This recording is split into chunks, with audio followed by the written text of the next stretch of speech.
neither too big, too yellow, nor too clean. Paul Nelson, Splatterman.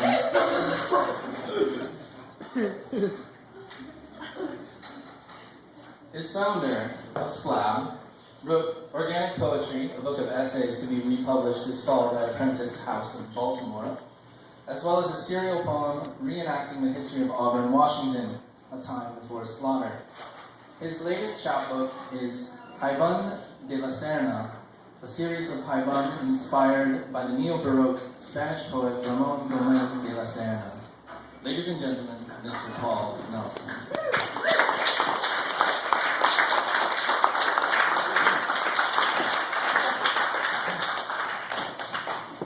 Had to pee a moment ago, just in case you were wondering. Thomas, I'm grateful to be in Pageboy. It's a beautiful magazine, as are all the editions of it seem. And it's my second appearance in Pageboy, so I'm grateful for that.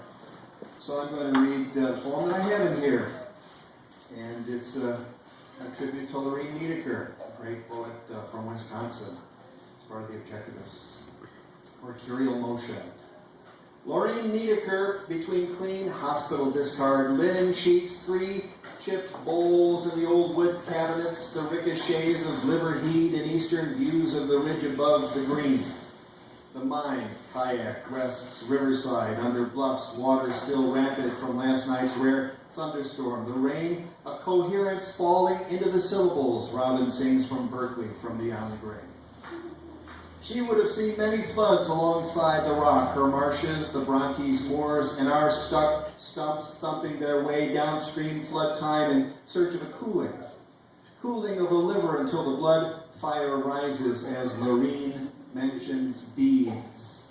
Never wore them, she says, as he's about to come, and here I am, trying everything possible not to be a time shift Tom peeping. The fat cat eats and eats without testicles. The sun makes bush tits sing their song. Like robin, satiety on some level. The gray has lifted, the grief subsided. How much can one man take?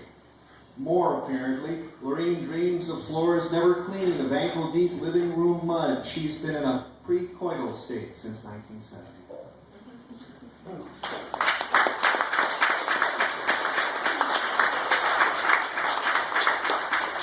This is a new chapbook that was mentioned in my introduction. Haibun de la Serna, produced by Ranchos Press of New Mexico. Alain Legueno, the main guy, he was in the last Pageboy. Wendy's dance step. The epigraph. Death is inaudible. In the intimacy of the house, it walks on tiptoe. It skulks adjacent to the seaside orchis November mountain, hoping to garnish a wave with a tendon or femur. Any place can morph into slaughter. Even a rocky vista redolent with pines, firs, and rose hips drop onto soft moss next to deer scab. Handholds. The shadow lying beneath my copy of Eternity to glimpse the blonde lock of yours. Somehow notice when late November afternoon sun hits a certain angle of my shoulder. My morning shudder. Beyond obstruction, beyond the demonic realm of parlor tricks, to near where waves of the incoming tide rebound off an off-island rock, an island itself, to make concentric semicircles in a futile path to Fidalgo. They'll die en route as you and I might, struggling for that last glimpse, that last lover's smiling eyes, that deaf bedside daughter who eases the track back to the garden. Cliff grip measured, all senses acute, but who studies surrender? Quickening. Time is closer to dusk in libraries. Ramon Gomez de la Serna. Inside the dusk universes with their own constellations, some obsolete, all gaining velocity, a planet in need of periodic leap seconds when the ancient light from stars gathered, careened around hallucinated Olympic firs, causing alarm. Fire emanating snakes. Quickening can be an apocalypse or a birth crisis, can be a fetus or a species. The word quick originally meant alive. Whitehead called the present the vivid fringe of memory tinged with anticipation. On other occasions, what you make of it, how you justify.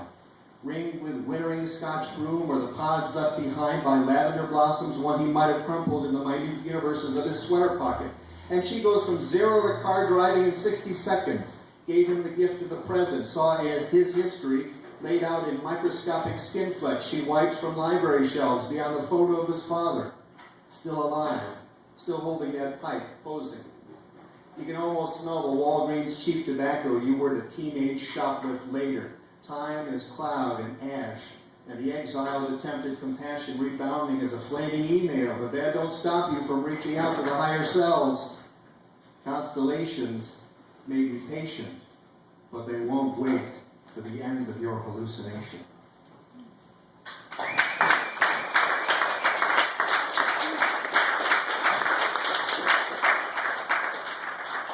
In the last edition, there were some American sentences published. These are 17-syllable poems, sort of Allen Ginsberg's attempt to Americanize haiku. So they go across the page instead of down like in the Japanese. And these are all from 2010. 17-syllable poems called American sentences.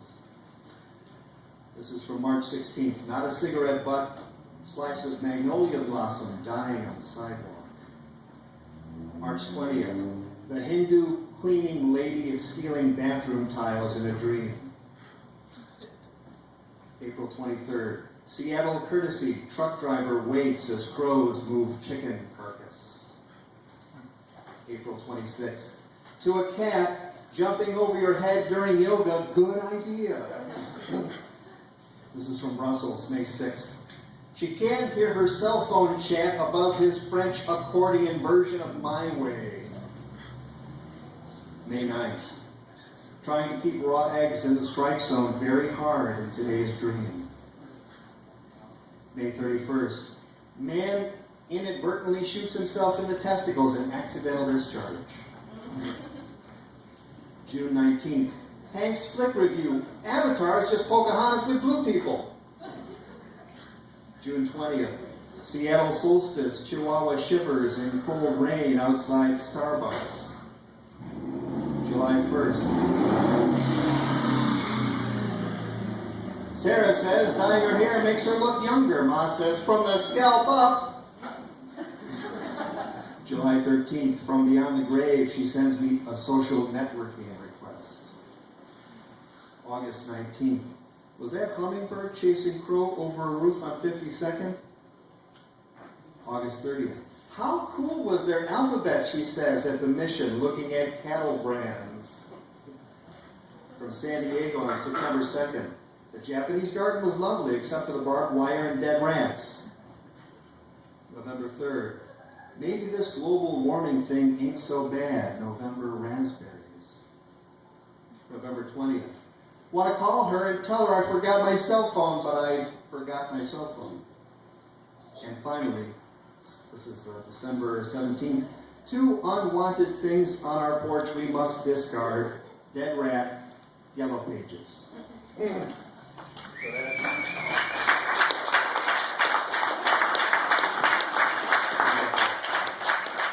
Yellow Page is now apparently a free speech issue, which I find kind of amusing. Now, this last poem I'll read is one of the last poems in the book, A Time Before Slaughter. The last poem is in 10 parts. It's called Elegies for Slaughter. Kind of takes off from Rilke's Leo Elegies and George Farley's Carousel Elegies. And it was written in the last few months that I was living in Auburn.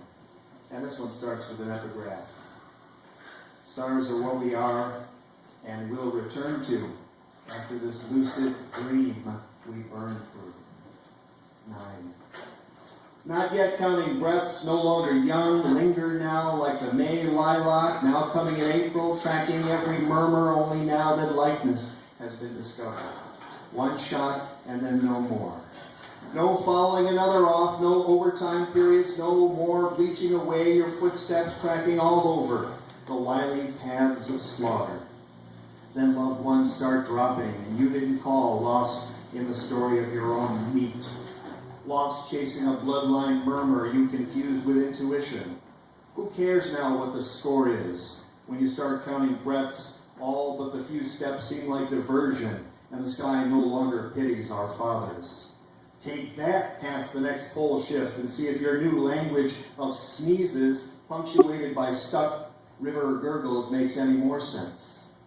or the religion made of dreams of grandfathers thirsting for their lost star muscles, replaced by skyscrapers and tanker cars filled with flammables, rusty cars in the front yard feeding brambles making new fruit, glass shards in the median reflecting light from July's mead moon, candy wrappers in the flower beds and gravel lots filled with the remnants of explosives.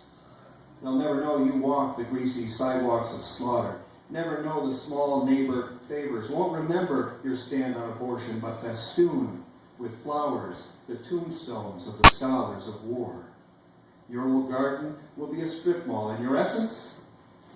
Maybe a poet will discover some lost alliteration and write a new book on juju. Maybe a son of Abraham will plan some wily duende maneuver and have an east breeze blow in a line right when he needs it, burning with post-romantic blood fire and one of the last of Thor's thunderbolts. She said, "We are the people of the parenthesis, and the death of the old gods plods on. We lose patience for the birth of the new.